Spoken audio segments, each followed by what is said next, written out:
Mes frères et sœurs dans le Seigneur Jésus-Christ, que la grâce de notre Seigneur et Sauveur Jésus-Christ, l'amour de Dieu le Père et la communion du Saint-Esprit soient avec vous tous. Nous bénissons l'Éternel, le frère Junior Tchabda et moi, du fait que le Seigneur nous a disposé aujourd'hui à venir nous réunir sur ces appareils, autour de ces appareils, pour donner cet enseignement qui est tant rejeté par beaucoup de frères. Et moi, le Seigneur m'a mis à cœur de pouvoir rester en contact avec le frère Junior afin que tout ce qui a été dit à son endroit, en l'occurrence cet enseignement sur la semence du serpent de Genèse 3, soit dévoilé. Alors je l'ai écouté de long en large et j'ai souhaité, bien aimés frères et sœurs dans le monde entier, que vous puissiez aussi l'écouter, parce qu'il a reçu beaucoup d'accusations par rapport à cet enseignement que je crois convaincu être biblique. Donc nous allons passer la parole au frère Junior qui va nous amener dans les Écritures et surtout dans les Écritures en expliquant clairement. Ouvrez votre esprit et laissez que le Saint-Esprit, l'esprit de révélation, vous ouvre l'esprit afin que vous puissiez comprendre ces choses qui ont été cachées pendant longtemps et que le Seigneur révèle en ces temps de la fin. Que le Seigneur vous bénisse, bien-aimés frères et sœurs. Frère Junior, que le Seigneur te bénisse. À toi la parole.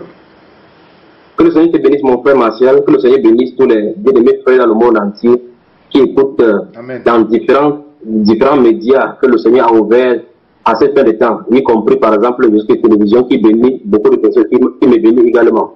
Donc frère, je vais commencer comme ça avec un verset biblique rapidement là, dans le livre de Daniel. Dans le livre du prophète Daniel. Daniel. Daniel. Oui. Prenons le livre de Daniel, au chapitre 11. Daniel chapitre 11. Oui, on peut prendre le verset, chapitre 12. Allons au chapitre 12. Lorsque Daniel. Oui, Daniel. Au verset 4. Non, prenons à partir du verset 4 là. Oui. Daniel chapitre 12, verset 4. Oui. Daniel, toi Daniel, tiens secrète ces paroles et scelle le livre jusqu'au temps de la fin. Plusieurs alors le liront et la connaissance augmentera. Verset 10 maintenant, frère. Verset 10, Daniel chapitre 12, verset 10. Plusieurs seront purifiés, blanchis et éprouvés. Les méchants feront le mal et aucun des méchants ne comprendra. Mais ceux qui auront de l'intelligence comprendront. Verset 3 maintenant, enfin, mon cher frère. Daniel chapitre 12, verset 3. Ceux qui auront été intelligents brilleront comme la splendeur du ciel, et ceux qui auront enseigné la justice à la multitude brilleront comme les étoiles à toujours et à perpétuité. Amen. Amen. Amen. Donc, bien aimés frères et sœurs dans le monde entier, je reconnais que c'est compliqué lorsque quelque chose semble être nouveau pour la compréhension humaine. Mais la Bible nous révèle ici qu'il y avait des choses qui devaient être tenues secrètes et que c'est à la fin des temps que Dieu devait révéler cela. Et je ne prétends pas être le seul à avoir reçu ce genre de message, bien que Dieu donne à chacun selon sa portion qu'il a destinée pour lui. Donc, au courant de cet enseignement que nous allons faire, vous pourrez suivre le développement et vous pourrez en juger vous-même. Mais ma prière, c'est que le Saint-Esprit qui m'a révélé cela puisse ouvrir votre intelligence. Si vous êtes destiné à comprendre cela, vous comprendrez à coup sûr. Et ceux qui sont de la vérité comprendront la vérité. Donc, par rapport à ce sujet tant controversé, et beaucoup de pasteurs dans le monde entier n'aiment pas aborder parce que je reconnais que c'est un casse-tête chinois. Voici pourquoi donc la théologie ne peut pas étudier cela. On ne peut pas aller dans les Écritures avec la compréhension humaine parce que les choses que Dieu lui-même a scellées, c'est lui qui décède et il révèle à qui il le veut. Et c'est très souvent comme cela quand le Père des armées, quand lui-même il dévoile ses mystères, c'est souvent incompréhensible aux yeux humains. Et voilà pourquoi ça se trouve beaucoup plus de contradictions. Et la chose la plus choquante au courant des Écritures, vous allez remarquer que les gens qui sont virulents face à la révélation ne sont pas les païens. Ce sont des gens qui croient. Et c'est ça le problème. Donc remarquez au courant des Écritures, les gens qui, notre Seigneur Jésus-Christ avait eu des confrontations, particulièrement avec les religieux. Mais les simples personnes qui allaient dans les champs, les gens qui payaient les impôts tranquillement, les taxes tranquillement, comprenaient la mission du Seigneur Jésus-Christ et désirait tant être avec lui. Mais les groupes religieux disaient, il égale la multitude, c'est un démon, et on voit la même chose au bureau, le même esprit n'a pas changé. Donc, bien aimé, je vais aller dans la Bible depuis la Genèse jusqu'à l'Apocalypse. Merci déjà de me recevoir, le frère, ma soeur et moi, pour nous permettre de nous expliquer. Et ce n'est pas nous qui expliquons, c'est qu'on ne peut pas cacher une révélation du Seigneur. C'est qu'il a dit que c'est qu'on a, et qu'il nous a enseigné dans les toits, dans les chambres, dans les fenêtres, qu'on le prêche sur les toits. Et voici donc l'opportunité que le Seigneur donne le temps de prêcher. Bienvenue donc avec nous, bienvenue chez vous, merci de nous accueillir chez vous, par quelques médias que vous recevez cet enseignement. Que Dieu utilise ça pour changer le cœur. Et vous allez voir, bien aimé, au courant de l'écriture, on ne sait pas combien d'épisodes on va faire, selon que Dieu va disposer cela. Vous allez voir que ça va détacher beaucoup de doutes dans les écritures. J'ai remarqué parce que beaucoup de choses dans les écritures, il y a des contradictions aujourd'hui. Vous allez voir quelqu'un tient une position que l'autre dit qu'on peut perdre le salut, l'autre dit qu'on ne peut pas perdre le salut, et les deux démons au travers de la Bible. La Bible ne peut pas enseigner le pour et le contre. La Bible ne peut pas enseigner le vrai et le faux concernant le même sujet. Alors forcément, il y a une pièce dans le puzzle dont les gens ne voient pas qu'elle est importante. Et cette pièce-là, c'est ce qui s'est passé à la Genèse. Vous allez voir donc pourquoi, dans la doctrine de la prédestinée, lorsqu'on va toucher cela, vous allez comprendre maintenant clairement et pourquoi il fallait, c'était nécessaire. Donc, pas comme les systèmes bien aimés, on m'a interprété ce que j'ai dit. Je n'ai pas dit que c'est salutaire. Mais je dis c'est pour la connaissance des réalités. Connaître mieux ce Dieu. Il a plu à ce Dieu, notre Dieu du ciel. Il révèle cela afin que nous comprenions son plan parfait tel qu'il a destiné dans la Bible. Donc, la première chose qu'il veut faire maintenant dans cette introduction, bien aimé, c'est qu'il faut que vous compreniez que votre Bible parle d'une descendance du serpent. Que vous l'admettiez ou non, je vais vous montrer maintenant dans l'introduction, tout simplement que la Bible parle de la sémence du serpent. Et nous allons aller dans la Bible, nous allons lire quelques versets qui nous montrent clairement qu'il y a une descendance du serpent, et c'est la première partie. Allons-y avec moi, bien aimé, ouvrez votre Bible à la maison dans Genèse chapitre 3. On va y revenir en profondeur depuis Genèse chapitre 1. On va décortiquer les Écritures. Genèse chapitre 3. Genèse chapitre 3. Frère Junior, je te propose d'aller doucement au niveau de la parole pour que les gens puissent... Ok, merci. Merci frère, parce que je te remercie de me proposer ainsi, parce que quand ça me saisit vraiment là, ça va vraiment vite. Va doucement pour que les gens puissent saisir vraiment au niveau de la parole, articule de temps en temps, s'il te plaît. Que le Seigneur te bénisse et te conduise, frère. Amen. Donc je vais lire seulement dans le livre de Genèse pour le moment, à cette introduction. J'ai dit, le but de cette introduction, c'est d'établir d'abord qu'il y a la sémence. En fait, il y a deux lignées sur la terre. L'une des lignées, c'est la sémence du serpent dont les gens ne veulent pas entendre parler. Quand vous l'admettez ou non, quand vous ne voulez pas entendre parler, vous allez savoir que dans la Bible, il y en a cela. Donc, verset 15, frère, verset 15 du chapitre 3. Genèse chapitre 3, verset 15. La parole de Dieu dit, « Je mettrai inimitié entre toi et la femme, entre ta postérité et sa postérité. Celle-ci t'écrasera la tête et tu lui blesseras le talon. » Amen. Donc, c'est Dieu qui parle. Comme les gens ont peur des interprétations des Écritures, si vous avez peur, nous n'avons pas peur de dire ce que notre Dieu a dit. Alors, regardons bien, Dieu a dit ici, lorsque l'acte a été commis, nous ne verrons pas sur l'acte, nous allons revenir démontrer de cet acte-là qu'il s'agissait des rapports sexuels, je l'aurais dit encore, entre le serpent. Parce que j'ai l'impression que lorsqu'on parle du serpent, les gens, comme ils ont tellement vu le serpent en train de s'enrouler comme ça, ils ne comprennent pas que le serpent n'était pas comme ça. Le serpent était un animal qui était debout, qui parlait. Et c'est le seul animal que la Bible déclare qui parlait. Verset 1 du chapitre 3 dit que le serpent était l'animal le plus rusé. Il dit à la femme, le plus rusé. Et quand Dieu a donné la sanction au serpent, il a dit que tu marcheras désormais. Ça implique donc qu'il ne marchait pas ainsi. Donc c'est la sanction qu'il a désormais. Désormais. Donc quand la Bible dit, quand Dieu dit que tu ramperas, ça suppose que le serpent ne rampait pas. Donc dans vos manuels bibliques diabolico-sataniques dont on redessine une pomme rouge avec Adam là-bas, avec le serpent enroulé, déchirez cela et jetez cela. Parce que vous ne pouvez pas avoir la forme initiale du serpent. Vous devez comprendre que si il a l'aptitude de parler, alors il devrait être proche des humains. C'est aussi le simple bon sens, vous expliquerez cela. Donc, frère bien-aimé, le verset que tu viens de lire au verset 15 du chapitre 3 dit ceci, je mettrai inimitié. Inimitié, ça veut dire antagonisme. Inimitié, ça veut dire que c'est séparé pour toujours. Donc, il n'y aura jamais de lien entre les deux. Regardez bien, il dit, je mettrai inimitié entre toi et la femme, entre ta postérité et sa postérité.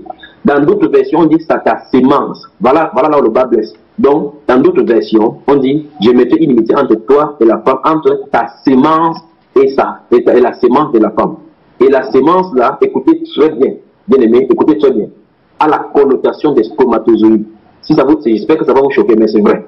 Il dit ta sémence et sa sémence, la postérité et sa postérité. Dans d'autres versions, on parle de descendance. Donc la sémence est égale à la postérité qui est égale à la descendance. Et tous les théologiens, tous ceux qui lisent la Bible connaissent distinctement que la postérité de la femme ici, il s'agit de Christ. Tout le monde, unanimement, savent que c'est Christ. Mais ce qui est curieux, c'est que personne ne veut dire où est la postérité du serpent. Bien-aimé Martial, c'est vraiment... Donc il y a deux postérités clairement, comme la Bible nous explique ici. Il y a la postérité de la femme et il y a la postérité du serpent. Absolument. Et Dieu a dit, et quand Dieu lui dit je mettrai, ça suppose que c'est quelque chose qui est dans le futur, après cet acte, après cette émission. Il a dit inimité, ça suppose que antagonisme pour toujours. Ça veut dire qu'au courant des générations suivantes, ces deux générations vont se suivre, ces deux lignées vont se suivre, s'entremêler, mais Dieu a dit clairement qu'il va mettre de l'antagonisme entre les deux. Et il dit ici dans une autre prophétie, il dit que tu marcheras, et l'autre dit, celle-ci t'écrasera la tête et tu lui blesseras le talon. Et les gens savent clairement que c'est réalisé à la croix lorsque Christ a été blessé là-bas à la croix, lorsque les clous sont rentrés sur son talon. Ils savent très bien que la postérité de la femme, c'est Christ. Lorsque les clous sont entrés dans le talon de Christ, la postérité de la femme, c'est Christ. Absolument, et frère. Le talon dont il s'agit, c'est lorsqu'on a mis les clous dans le talon. Les clous sur le talon. Ok. C'est le seul endroit. Okay. Et les gens savent que c'est la postérité, c'est Christ. Mais la question, donc, puisque ce n'est pas Christ dont on doit suivre, le Christ est clairement révélé dans la Bible, tout au long de la Bible, comme étant Dieu, venu dans la chair. Amen. Donc, ce qui veut dire que la femme a une postérité, a une descendance. Mais ce n'est pas une descendance. Pourquoi on identifie clairement ici, et il n'y a nulle part ici qui dit que c'est Christ, littéralement. Donc, si quelqu'un me dit que c'est Christ ici, comme les gens n'aiment pas interpréter les petits, j'aimerais que quelqu'un me dise là où c'est Christ. Pourtant, nous savons que c'est de Christ dont il est question ici. Alors, si nous savons donc qu'il est question que c'est Christ ici, alors j'aimerais que quelqu'un me dise quelle est la descendance du serpent. Si vous avez peur de le dire, c'est pour ça que l'Éternel de l'Éternel m'a envoyé vous dire. Et nous allons voir au travers des Écritures que le Seigneur Jésus lui-même en a parlé. Jean-Baptiste en a parlé, l'apôtre Paul en a parlé. On va voir ça tout au long des Écritures dévoilées et le Saint-Esprit parlera à votre cœur. Amen. Amen. Donc, bien écoutez, j'ai dit tout à l'heure là qu'il y a une postérité. Voici la Bible, c'est Dieu qui a dit qu'il y a une postérité. Il y a une unité entre les deux postérités. Donc, la postérité du serpent et la postérité de la femme. Donc, je répète encore, le serpent a une sémence. Le serpent a une descendance. La femme ici a une descendance, et c'est-à-dire Christ. Maintenant, allons-y dans le livre de Matthieu et voir quelque chose bien aimé. Matthieu chapitre 13. Mais voilà, nous sommes. Donc je crois que le Saint-Esprit nous conduit là rapidement. Matthieu chapitre 13, bien aimé. Donc dans ce Matthieu chapitre 13, il est question de 5 paraboles particulièrement. Et parmi les 5 paraboles que le Seigneur Jésus va dire à la foule, les disciples vont lui poser la question sur une seule parabole, parce que c'est le Saint-Esprit qui savait dans cette temps si ça devait nous servir maintenant. Et il y a une chose qui est marquante dans cette Matthieu chapitre 13, c'est que, disons, frère bien-aimé, le verset 34 et 35, et voyons quelque chose. Matthieu chapitre 13, verset 34 à 35. Jésus dit à la foule, toutes ces paroles, toutes ces choses en paraboles. Et il lui parlait point sans parabole, afin que s'accomplisse ce qui avait été annoncé par le prophète. J'ouvrirai ma bouche en parabole. Je publierai des choses cachées depuis la création du monde. Point. Nous y voilà. Nous y voilà. Bien aimé. Nous y voilà. Allons-y, frère Junior, allons-y explicitement. Parle doucement, frère. Parce que là, ça devient sérieux. Oui, ça devient vraiment sérieux. Merci. La Bible nous dit distinctement ici que Jésus est censé ouvrir sa bouche et dévoiler les choses cachées depuis la création du monde. Donc ça veut dire que si ces choses dont nous parlons comme étant la parabole, comme étant la sémence du serpent, comme étant les deux lignées, alors notre Seigneur Jésus est censé avoir parlé de cela. Parce que ce livre aussi dit que les prophètes, en fait c'est le prophète Asaph dans le livre de Psaume 78, verset 1 à 2 qui dit cela. Donc il dit que j'ouvrirai ma bouche et publierai les sentences, les sagesses cachées. Ici on dit clairement qu'il va publier les choses cachées depuis la création du monde. Et la Bible utilise le mot parabole. Parabole, ça veut dire qu'on va utiliser des types, des choses pour signifier quelque chose qui est une réalité. Donc, il faut la compréhension biblique, la manière de comprendre, la manière de connaître les mots que Dieu utilise. C'est-à-dire quoi, par exemple? Lorsque quelqu'un voit sémence, on sait à quoi la sémence se réfère, lorsqu'on a la compréhension biblique. Donc, quand Jésus va ouvrir la bouche maintenant en parabole, il va nous dire des choses cachées qui s'est passé à la création. Allons-y maintenant, exploitons donc ce chapitre 13 bien aimé frère Martial, disons à partir du verset 24 jusqu'au verset 30. Verset 24 au verset 30. Matthieu chapitre 13, verset 24. Il leur proposa une autre parabole, et il dit, le royaume des cieux est semblable à un homme qui a semé une bonne semence dans son champ. Mais pendant que les gens dormaient, son ennemi vint, sema des livrets parmi le blé, et s'en alla. Lorsque l'herbe eut poussé et donné du fruit, l'ivraie parut aussi. Les serviteurs du maître de la maison vinrent lui dire, « Seigneur, n'as-tu pas semé une bonne semence dans ton champ?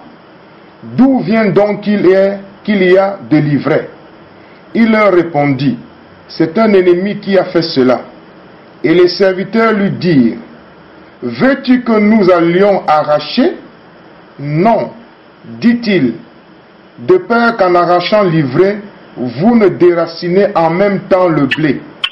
Laissez croître ensemble l'un et l'autre jusqu'à la moisson. Et, à l'époque de la moisson, je dirai aux moissonneurs, arrachez d'abord l'ivraie et liez-la en gerbe pour la brûler, mais amassez le blé dans mon grenier. Amen. Amen. Maintenant, frère Martial, remarquons très bien qu'il y a 5 paraboles dans ce Matthieu chapitre 13. Et maintenant, voici l'une des paraboles que le Seigneur Jésus va donner. Vérifions maintenant, regardons bien, à partir du verset 36, disons, verset 36 jusqu'au verset 43. Verset 36 jusqu'au verset 43. Matthieu chapitre 13, verset 36.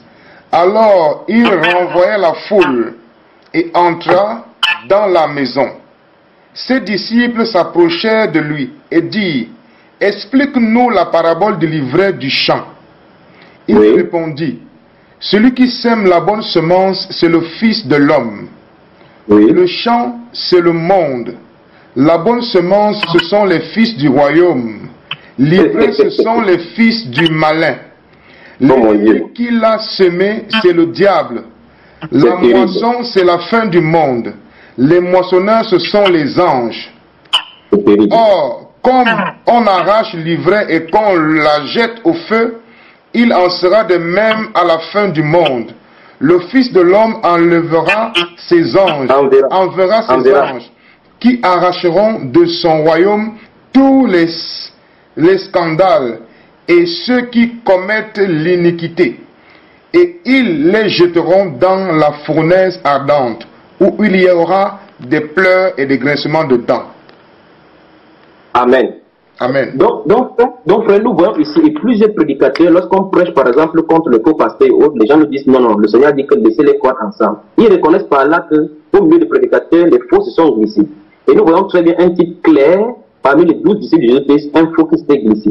Nous, le Seigneur Jésus dira dans Jean chapitre 6 que parmi vous, il y a un démon. Il n'a pas dit que quelqu'un était possédé. Regardez la différence. Oh mon Dieu, j'aimerais bien que quelqu'un saisisse ici. Dans Jean chapitre 6, verset 60 à 69, il dit, n'est-ce pas moi qui vous ai choisi, vous les 12, cependant l'un de vous est un démon. Écoutez bien, vous qui voulez comprendre le langage du Dieu. Il n'a pas dit l'un de vous a un démon, parce que quand quelqu'un a un démon, on peut le délivrer. Il dit que l'un de vous est un démon, donc sa nature, c'est démoniaque. C'est le fils de perdition. Donc il est né, il a la chair, la forme humaine, il a le langage religieux. Et souvenez-vous, il fait des miracles. Il avait le même apostolat comme les autres disciples authentiques du Seigneur. Mais la nature qui est à l'intérieur n'est pas de Dieu. Souvenez-vous bien de cela. Donc notre Seigneur Jésus-Christ, j'espère que je vais vraiment doucement parce que ça commence à me prendre là. Oui, tu vas doucement. Avant encore plus doucement, voilà. Mon frère. Que le Seigneur te bénisse. Amen. Donc notre Seigneur Jésus-Christ dit ici que le champ c'est le monde. Le vrai, les bleus, ce sont les fils du royaume. Celui qui a semé, déjà, on voit que dans cette image, il y a le blé, il y a l'ivraie. Et c'est deux natures différentes. Et il n'y a pas un moment où le vrai peut devenir faux, le faux peut devenir vrai. C'est que dès le départ, ils sont d'abord faux. Je veux que les gens comprennent cela. Il dit ceci. Quand l'ivraie pousse dans le champ, il n'y a pas un moment où c'est vrai avant de devenir faux. J'espère que les gens saisissent ce que je suis devenu. Le blé est blé dans sa nature. Quand la semence du blé, selon Genèse chapitre 1, verset 11, il a dit que chaque plante, chaque semence est en lui une semence propre, qui lui est propre. Ça veut dire qu'à partir de cette semence initiale, ça va engendrer d'autres semences de la même nature, de la même façon. Le faux dès le départ reproduira le faux chaque fois. Donc, les deux sont distinctement semés par deux personnes différentes. Et maintenant, la question que je voudrais poser à quelqu'un, c'est, la Bible déclare ici que notre Seigneur doit publier les choses qui sont cachées depuis la création du monde. Alors, quand est-ce que le vrai a été semé dans le royaume et que l'ivraie a été semé? Puisqu'il n'y a qu'une seule intégration entre Dieu et Satan, et c'est que dans le jardin frère, Vous voyez, n'est-ce pas, frère? Oui, frère. Voilà là où se trouve le mystère. Donc, Jésus vient d'ouvrir sa bouche pour nous dire que dès la création du monde, c'est lui. Et remarquons très bien, pour ceux qui renient que Jésus est le créateur, nous voici qui vient d'affirmer ici que les personnes, Adam et Ève, c'est lui qui les a mis là-bas dedans. Alléluia. Amen. Donc, ça démystifie une chose encore. Il dit, les fils du royaume, c'est le fils de l'homme qui l'a sémé. Et nous savons que le fils de l'homme, c'est lui. Donc, celui qui était le créateur dès le départ. Et il a mis le fils du royaume. C'est-à-dire que le fils Adam, particulièrement en premier, avec Ève, il a mis le fils du royaume. Après, il dit maintenant, l'ivraie, c'est le fils du malin. Ce sont les fils du malin. C'est parce qu'ils ne viennent pas de lui. On va toucher la doctrine de l'enfer, la prédestinée, les brebis. Et vous allez comprendre pourquoi il utilise le terme mes brebis. Il n'a pas dit les brebis du tree. Vous allez comprendre pourquoi certaines personnes sont destinées pour la perdition. Comme Judas. Si vous vous fâchez, vous pouvez vous fâcher, mais c'est la vérité dans la Bible. Il dit ceux qu'il a connus d'avance, il les a prédestinés. Amen. Donc on va y arriver. Donc, maintenant, ces deux lignées, donc, Jésus dit qu'ils ont été plantés. Mais voici donc la révélation encore qui se cache derrière mon frère bien-aimé et vous tous qui m'écoutez. C'est qu'à un moment donné, il y a mixture. Les deux lignées, et on va toucher le cas de Genèse chapitre 6, parce qu'il y a quelqu'un que j'ai entendu sur une télévision, en l'occurrence, mon persécuteur a déclaré qu'après le nettoyage des déluges, il y a eu seulement Noé. Ton persécuteur déclaré, c'est qui? Déclaré, c'est Georges Nama, de Jésus Télévision. Il faut le nommer, frère. En fait, ce n'est pas mon désir de faire de la dislocation dans le corps de Christ, parce que Dieu m'a appelé pour enseigner ces choses afin que les gens soient non. Donc s'il dit n'importe quoi, c'est entre lui et Dieu. Donc moi je prêche la parole de Dieu, sachant qu'il était établi pour cela. Si n'en plaise à ceux qui peuvent dire que je suis démoniaque ou pas, il n'y a pas de problème, mais je vais prêcher. Donc je disais donc ceci, frère bien-aimé, c'est que les deux lignées ont été sémées distinctement. Voici ce que la Bible dit. Les deux lignées ont été sémées distinctement par deux personnes différentes. Et nous sommes d'accord que rien ne retournera à Dieu si ce n'est pas venu de lui. Rien ne reviendra à notre Dieu le Père si exactement ça ne tire pas son origine de lui. Donc exactement, toute source, tout ce qui retournera à Dieu, c'est ce qui prend source, prend racine de ce Dieu-là. Si ça ne vient pas de la pensée de Dieu, Dieu rejettera à cause de lui. Voici pourquoi les quel qu'en soit le cas, ne viendront pas Christ. Mais souvenez-vous de ceci. Ils peuvent avoir la façade religieuse. Ils peuvent citer la Bible, de la Genèse Apocalypse. Tel comme l'autre m'a dit que, comme Nama justement, a dit que je suis éloquent. Je ne suis pas plus éloquent que lui, je n'ai pas assez fréquenté, je n'ai pas été avocat. Mais je dis ce que Dieu m'a montré dans les Écritures. Et j'essaie de comprendre avec la meilleure façon dont il m'a donné de le comprendre. Donc je vais dire ceci. On n'a pas besoin d'éloquence au milieu chrétien. Ceux-là sont éloquents. Remarquez, ils occupent les hautes sphères de la société. À un moment donné, donc, il y a une mixture entre la bonne semence et l'ivraie. C'est exactement ce qui a créé la confusion. Voilà pourquoi le Seigneur a dit, n'allez pas arracher des bœufs en arrachant. Souvenez-vous, pour ceux qui sont dans les régions où il y a le champ, souvenez-vous, lorsque vous plantez le riz, à un moment donné, ceux qui travaillent dans la rizière peuvent savoir ceci. À un moment donné, les herbes montent et tant que ce n'est pas à la moisson, pour qu'on distingue distinctement les tiges du riz et des livrets, vous allez arracher le riz. C'est exactement ce que le Seigneur a dit. Il faut qu'on attende jusqu'à la moisson. Pourquoi? Parce qu'au fur et à mesure que le temps de sa venue va approcher, on va voir la manifestation, la révélation des véritables fils, pas le bavardage. L'évangile prêché avec puissance, avec autorité. Jésus-Christ va continuer son évangile. Et là, on saura exactement que le monde carmel va se venir de nouveau. Donc, la Bible déclare clairement qu'à la moisson, on va distinguer. Parce que quand à la moisson, quand c'est mûr, on voit vraiment les fruits. On voit les fruits distinctement que produit le vrai, que produit l'ivraie. Et après, à cela, vous n'avez pas besoin de dire que non, ça c'est un manguier peut-être ou bien c'est un goyavier. Si vous confondez quand l'arbre est encore vert sans produit, regardez à la saison des fruits. Vous allez voir que ça c'est le manguier, ça c'est le goyavier. Donc Dieu, notre Seigneur, Jésus-Christ, a dit ici clairement qu'à la moisson, il va les présenter. Donc, bien aimés frères et sœurs, voici donc les deux lignées dans la Bible tracées. Nous restons toujours dans Matthieu, bien aimés. Regardons Matthieu chapitre 3 maintenant. Matthieu chapitre 3. Et prendre un autre prophète qui en a parlé. Matthieu chapitre 3. Matthieu chapitre 3. Lisons à partir du verset 1 frère, jusqu'au verset 12. Arrêtons au verset 12. Matthieu chapitre 3, à partir du verset 1er. En ce temps-là, parut Jean-Baptiste, prêchant dans le désert de Judée. Il disait, repentez-vous, car le royaume des cieux est proche. Jean est celui qui avait été annoncé par Ésaïe le prophète lorsqu'il dit, c'est ici la voix de celui qui crie dans le désert. Préparez le chemin du Seigneur, aplanissez ses sentiers. Jean avait un vêtement de poil de chameau et une ceinture de cuir autour des reins. Il se nourrissait de sauterelles et de miel sauvage. Les habitants de Jérusalem, de toute la Judée et de tout le pays des environs du Jourdain se rendaient auprès de lui et confessant leurs péchés, ils se faisaient baptiser par lui dans les eaux du Jourdain. Mais voyant venir à son baptême beaucoup de pharisiens et de sadducéens, il leur dit: race de vipères, qui vous a appris à fuir la colère à venir? Produisez donc du fruit digne de la repentance, et ne prétendez pas dire en vous-même: nous avons Abraham pour père. Car je vous déclare que de ces pierres-ci, Dieu peut susciter des enfants à Abraham. Déjà, la cognée est mise à la racine des arbres. Déjà, la cognée est mise à la racine des arbres. Tout arbre donc qui ne produit pas de bons fruits sera coupé et jeté au feu. Mais moi je vous baptise d'eau pour vous amener à la repentance. Mais celui qui vient après moi est plus puissant que moi, et je ne suis pas digne de porter ses souliers. Lui, il vous baptisera du Saint-Esprit et de feu. Il a son van à la main, il nettoiera son aire, et il amassera son blé dans le grenier, mais il brûlera la paille dans un feu qui ne s'éteint point. Amen. Amen. Donc, bien aimé, nous voyons très bien que le Seigneur Jésus a dit une chose. Jean-Baptiste, le prophète, qui était avant lui, qui a préparé son chemin, a dit exactement la même chose. Nous voyons ici la notion de l'arbre, la notion des greniers, la notion des vrais, la notion des livrets. Déjà, au verset 10, il dit déjà la cognée, la hache, si vous voulez. La cognée, c'est la hache. La hache est mise à la racine de tout arbre. Tout arbre, donc, qui ne produit pas de bons fruits. Vous savez très bien qu'il a parlé des êtres humains ici, puisqu'en haut, il a dit produisez donc des fruits dignes de la repentance. Donc il parle ici de la hache, et les arbres sont typifiés comme les hommes. On va revenir dans la deuxième partie où on va expliquer en profondeur l'arbre de la connaissance du bien et l'arbre de la vie dans le jardin, et on va voir tout cela. Maintenant, regardons ici. La Bible déclare, mais voyant venir à son baptême beaucoup de pharisiens et de sadducéens. Souvenez-vous de cela.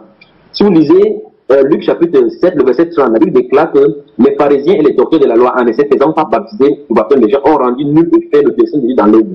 Donc la grande majorité de ces groupes-ci avaient refusé clairement la venue du Messie dans leur vie. Pourquoi ils ont refusé? Parce qu'ils n'étaient pas de la sémence de Dieu. Parce que donc pourquoi vous allez remarquer que chaque fois qu'ils sont présents au baptême de Jean, dans Matthieu chapitre 3, dans Marc, dans Luc, dans Jean, enfin dans Jean, il ne s'y trouve pas, Jean va parler du baptême du Saint-Esprit et du feu. C'est encore une autre dérive là-bas où on dit qu'il faut que le feu descende sur les gens, on prie pour le feu, baptême de feu. Ce n'est pas de cette façon-là. Là, chaque fois qu'il y a les pharisiens, Jean-Baptiste va parler de deux styles de personnes. Il va dire le premier groupe, parce qu'il dit en bas que le feu c'est un symbole de jugement. Il va séparer le vrai de l'ivraie. Le vrai va être baptisé Saint-Esprit, l'ivraie sera entré dans le feu. Baptisé va dire immergé, plongé dans le feu. Je ne peux pas comprendre que quelqu'un dit que le baptême de feu c'est bien sur la tête. Alors ça veut dire que c'est le baptême catholique, ça c'est que les catholiques ont raison avec de nous. Donc bien il faut qu'on revienne à l'ordre. C'est pas le temps de parler de cela. On va passer toutes les doctrines en revue, toutes les doctrines bien aimées frères martiales. En cette fin de temps, on saura vraiment qui parle de la Bible ou pas. Donc frère, la Bible déclare ici que les pharisiens, il a appelé les pharisiens quelque chose. C'est un nom qu'il leur a donné, une connotation qui est clairement leur. Il leur a dit quoi? Il dit race de vipères. Race de vipères. Vous avez vu cela au verset 7. Il a dit race de vipères. Le Seigneur Jésus va dire la même chose, les mêmes appellations à ce même groupe de personnes. Race de vipères. Quand je lis ces versets, chaque fois, je panique tout simplement parce que ces personnes-ci, les pharisiens, ça veut dire là-bas séparés. Un groupe qui s'est séparé, qui a pris possession de la loi de Dieu, qui ont mélangé avec les traditions des hommes. Vous avez vu les coutumes des pères. Alors qu'est-ce qui va se passer? Ils vont contrôler le peuple. C'est exactement comme ça que ces races de vipères se trouvent dans les hautes positions des clergés maintenant aujourd'hui. Alors, ils manipulent la Bible, ils ont des cols pastorales, ils sont archibishops et autres, et ainsi de suite. Voici donc la position. Ils ne peuvent pas occuper les basses classes de l'échelle, non. Race des vipères, c'est eux qui contrôlent la foule. Imaginez bien, si vous lisez dans Luc chapitre 3, lorsque les disciples sont venus, le peuple est venu vers Jean-Baptiste, ils ont dit, qu'allons-nous faire? Qu'est-ce que nous devons encore faire? Qu'est-ce que Jean-Baptiste leur a dit? Il a dit que celui qui a 2 tuniques donne à celui qui n'en a pas. Les choses élémentaires que Dieu leur avait données dans Deutéronome 4 à 8, quand ils se veulent entrer dans le pays, qu'ils ne négligent pas les veuves, les orphelins et autres, ils avaient oublié cela. Pourtant, ils avaient des sacrificateurs, ils avaient des lévites, ils avaient des scribes au pays qui étaient versés dans les Écritures. Mais la simple pratique, la fidélité dans la loi, la justice, ils ne pouvaient pas pratiquer. Il a fallu que Dieu suscite encore un autre maintenant, Jean-Baptiste, pour leur dire les choses élémentaires. Les soldats sont venus, qu'allons-nous faire? Les commandants sont venus, qu'allons-nous faire? Pourquoi? parce que la parole de Dieu a déjà été pervertie. Et c'est la même chose. Si Jean-Baptiste est venu la première venue pour annoncer Jésus, ça a été une circonstance spirituelle, était de la même façon. À sa seconde venue, Jésus lui-même a dit dans Luc chapitre 18, verset 8, mais lorsque le Fils de l'homme viendra, trouvera-t-il la foi? Or, la foi vient de ce qu'on entend, et ce qu'on entend vient de la parole de Dieu. Donc, s'il pose la question, il y a un problème. Donc, ça veut dire que la foi, la parole qui est prêchée, ne sera pas la parole de la foi pour préparer à la venue du Seigneur Jésus-Christ. C'est terrible. Les gens seront surpris même quand la connaissance même de la révélation même de la venue de Jésus-Christ, ils vont prêcher cela, ils ne vont pas y aller. Parce qu'il ne s'agit pas de connaître que Jésus va venir, les conditions pour y parvenir. Il faut être de cette semence-là. Si tu n'es pas de semence de fils, tu ne partiras pas, mon cher ami. Prêche comme tu veux.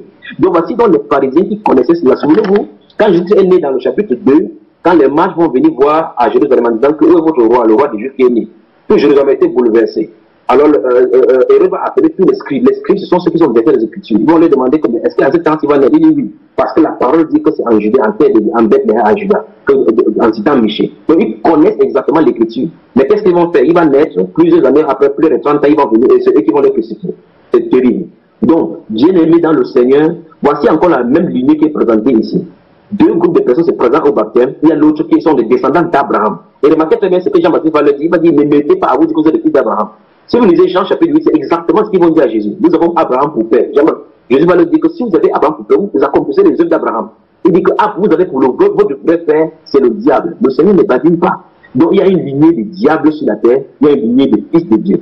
Voilà pourquoi le Jésus est venu sauver ses brebis, ses brebis. Ce n'est pas de ses brebis, vous n'entrez pas. Récitez, Seigneur, il te donne ma vie, vous donnez sa vie, il ne prendra pas. Je vous le rassure. Il ne prendra pas. Donc vous qui restez le nom en disant que j'ai donné ma vie à Jésus-Christ là, ce n'est pas ça.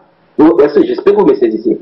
Et s'il ne vous appelle pas, vous ne pouvez pas venir. Il a dit clairement dans sa parole que nul ne peut venir à lui sur le Père qu'il a envoyé de l'attire.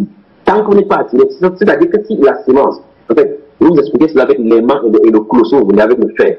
Le fer a la propriété d'être attiré seulement par l'aimant. Si vous êtes le nylon, vous allez vous passer à côté de l'aimant, donc vous ne pouvez pas être attiré. Donc soit vous êtes du fer, et le fer ne fait pas de l'effort pour être fer. Le nylon ne fait pas de l'effort pour être nylon. J'espère que vous comprenez. La propriété est innée dès le départ. C'est la prédestination, mon cher ami. Donc, il y a deux semences. Ce n'est pas que tu fais. Judas n'a pas voulu être comme ça. Mais souvenez-vous de ceci, vous qui ne comprenez pas ces choses-ci. Judas avait un père humain et une mère humaine. Je peux que vous compreniez, ce n'est pas sorti du ciel. Mais il était fils de la perdition. Donc peut-être vous êtes comme ça, vous chantez, vous prêchez sur des télévisions étrangères, vous prêchez sur ceci, mais vous êtes le fils de la perdition. Et que si vous le réalisez que vous ne pouvez pas changer votre nature. Parce que le chat est chat de pluie, le chien est chien de pluie. Genèse 1:11 dit que chaque plante produit selon son espèce. Si vous avez de l'espèce, là vous allez reproduire le fruit exactement comme Caïn a produit, exactement comme Judas a produit. On va voir ça, frère, au courant des Écritures. Donc il y a deux races au milieu de nous, la race des vipères. Remarquez très bien que la vipère c'est un serpent. Donc Jean-Baptiste voulait se référer pour vous êtes de cette descendance-là. Physiquement, vous pouvez voir là-bas, mais avec l'œil prophétique, ils voyaient ce qui était en eux, c'était le serpent. Donc bien aimés frères, ma sœur, on va aller dans la deuxième partie, lorsqu'on va continuer, on va développer cela en profondeur pour que les bien aimés frères et sœurs puissent comprendre dans le monde entier. Ok, ben, vraiment que le Seigneur soit glorifié. Je prie le Seigneur qu'il dispose ses fils et ses filles, sa race, les fils du royaume, le blé, le véritable blé du Seigneur. Je prie qu'ils puissent être disposés à écouter, Amen. Écouter cet enseignement, ouvrir leur esprit au Saint-Esprit afin que le Saint-Esprit lui-même puisse mettre le sceau. Et chaque fois que les Écritures sont citées, les enfants de Dieu qui écoutent humblement, le Saint-Esprit met toujours le sceau. Amen. Et je retiens par cette première vidéo qu'il y a deux lignées depuis Genèse chapitre 3. Et le Seigneur va nous démontrer ça ici dans Matthieu 13, tout ce qu'on a lu. Et que le Seigneur lui-même dit qu'il allait révéler les choses qui étaient cachées depuis les temps anciens. Amen. Nous bénissons vraiment le Seigneur. Frère Junior, que le Seigneur te bénisse. Et nous bénissons. Qu'il te bénisse aussi, frère, et qu'il bénisse tous ces enfants qui écouteront ceci, et même mes ennemis. Amen. Amen. Amen. Amen. Mais j'aimerais qu'on finisse par une question, frère Junior.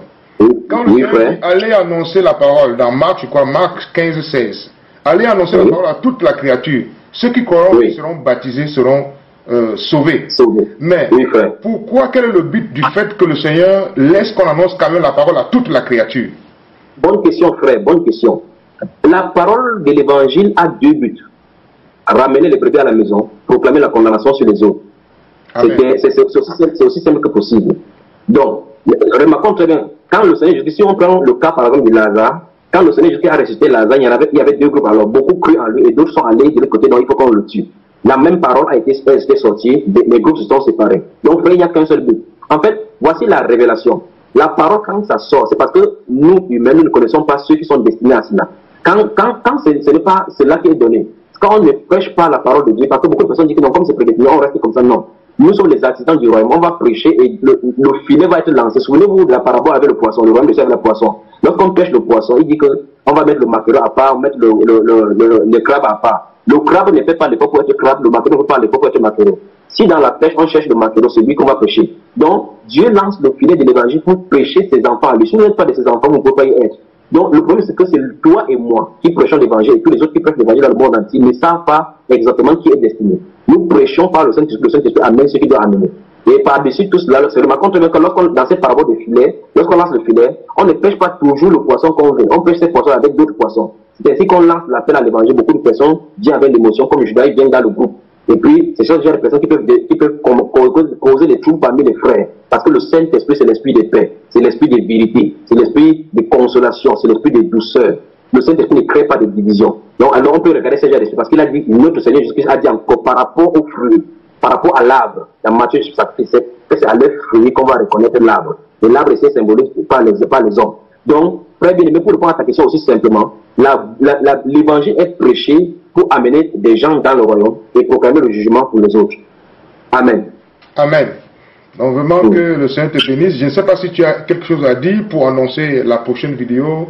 Moi, j'aurais souhaité qu'on aborde encore 10 ou 20, 30 minutes selon le temps de la caméra. 10 ou 20, 30 minutes que tu essaies d'entrer un peu dans ce que le Seigneur vraiment te guide, quoi. Si tu peux encore nous accorder 10, 20, 30 minutes pour le temps de la caméra. Ok, frère, dans ce cas, je vais aller dans la deuxième partie. Ce n'est que les jalons, je reconnais franchement. Donc, bien que les frères bien-aimés, s'ils ne m'appellent pas frère, moi je les appelle frère parce que j'ai l'amour du Seigneur Jésus pour eux. S'ils n'acceptent pas, il y a un problème. Donc, bien que les frères ne puissent pas comprendre, je les comprends, je suis à leur position. Parce que, je vous le dis, il y a des choses que Dieu m'a révélées que j'ai dû garder pour longtemps pour prêcher. Mais quand j'ai commencé à voir que Dieu a révélé ça à plusieurs personnes, c'est là où j'ai commencé à dire, ah, Seigneur, donc tu as révélé cela à d'autres personnes.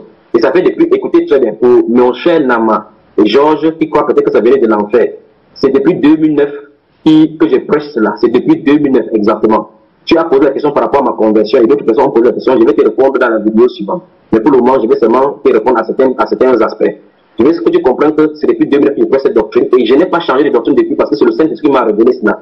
Contrairement à toi qui initialement a prêché que le baptême d'eau n'existe pas, parce que tu es revenu, un temps tu prêchais la Trinité, maintenant tu prêches avec deux dieux maintenant. Je ne badine pas avec de la doctrine. Alors pose-toi la question sur ton Saint-Esprit que tu as reçu. Comme tu poses la question sur mon salut. Pose-toi la question sur ton Saint-Esprit et réponds-toi tout simplement parce que le Saint-Esprit n'enseigne pas le vrai et le faux. Pose-toi la question sur les gens que tu as enseignés qui parlent en langue. On n'a pas enseigné